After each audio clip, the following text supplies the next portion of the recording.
My name's Bob Yarborough, and my maternal grandfather was Calvin Cummins, and he knew most all the farmers in this area for a long time. Uh, Heard County, Coweta, Harris, Troop, Meriwether. And you said he was in World War II. He was in World War II. Yeah, he was went on third wave Omaha Beach at 19 years old. Battle of the Bulge, Battle of St. Lo. Seen a lot of bad stuff. But he knew John Wallace personally, and pretty much knew what happened, and we had a discussion about it in the early '90s, and he had told me we actually had watched the movie on a VHS tape, and there was a part toward the end of the movie where a man told Johnny Cash, who played Lamar Potts, that he wanted to know if the reward was still out and for information. And so he told Lamar Potts said, "What I'm about to tell you, I'm putting my life in your hands." And he said, "You send the money back to my people in Troup County."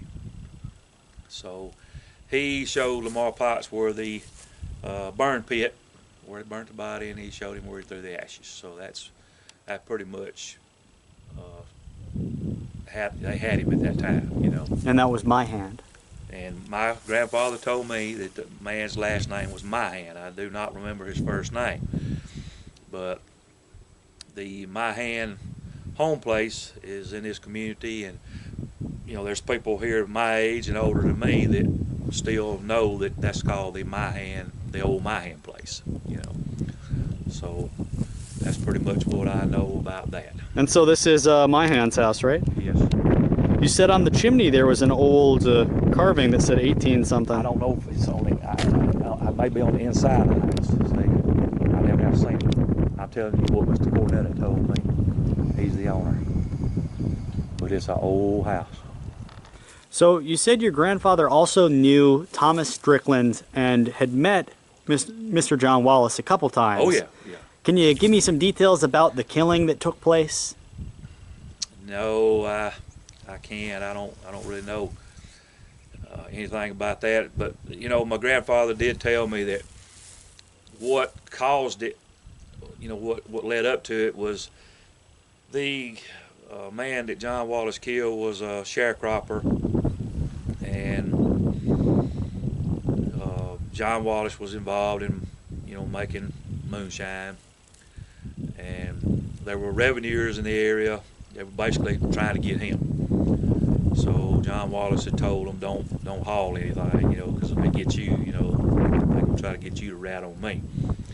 So this guy, he didn't listen, and he hauled some liquor and was sort of bragging about it. John Wallace fired him.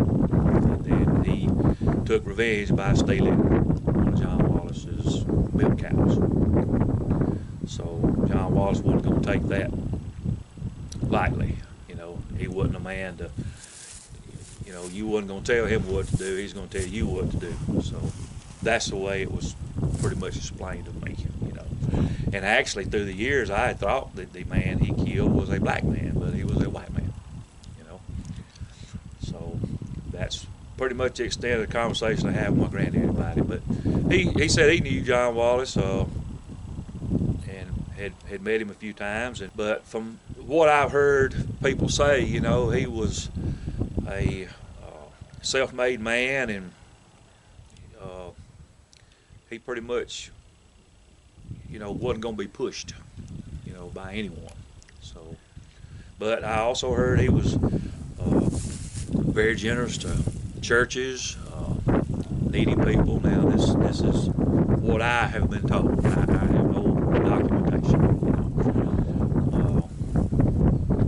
That's the extent, pretty much, of what I know. Well, you mentioned that Pine Mountain, where Wallace grew up, was kind of a bootlegger town, and it seems interesting that he kind of rose above that and kind of became a leading figure in the community. Can you tell me a little bit about Pine Mountain's history? Well, Chipley, which is now called Pine Mountain, was, pretty rough. There was a train, came through there. It had a depot, and I think they had saloons. There's a lot of gambling, alcohol. So the train conductor stuff would warn people, if you get off the train, you may not get back on. Be careful.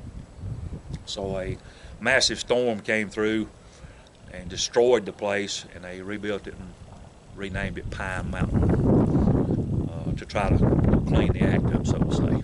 And Wallace kind of grew above that and became a community figure there. Yeah, Pine Mountain is, it's in 3 counties: Troup, Meriwether, and Harris. And Wallace was in the Meriwether part of it.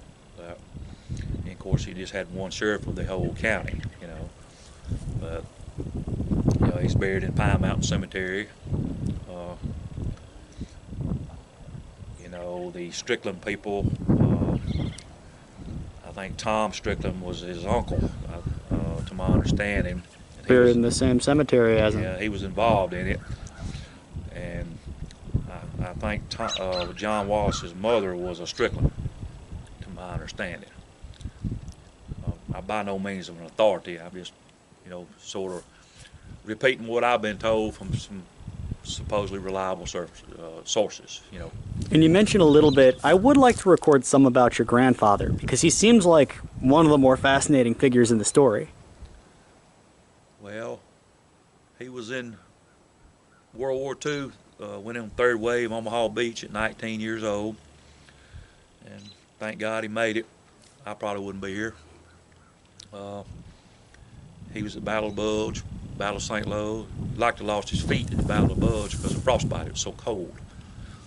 They didn't have the proper,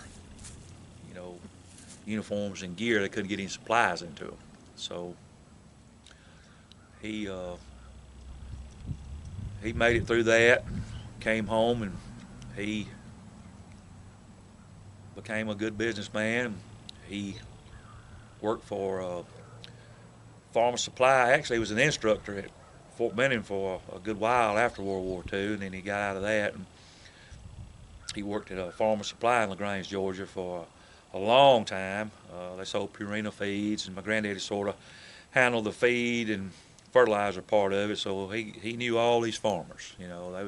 Troup County was farm country then, and I mean, even on up through the 70s, and he went out on his own, and he had a business called Cummins Farm Service, and he sold hay and fertilizer, and he in Troup County, and he was pretty much the king of the fertilizer and hay for a long time. A lot of hay fields around here still left that he developed.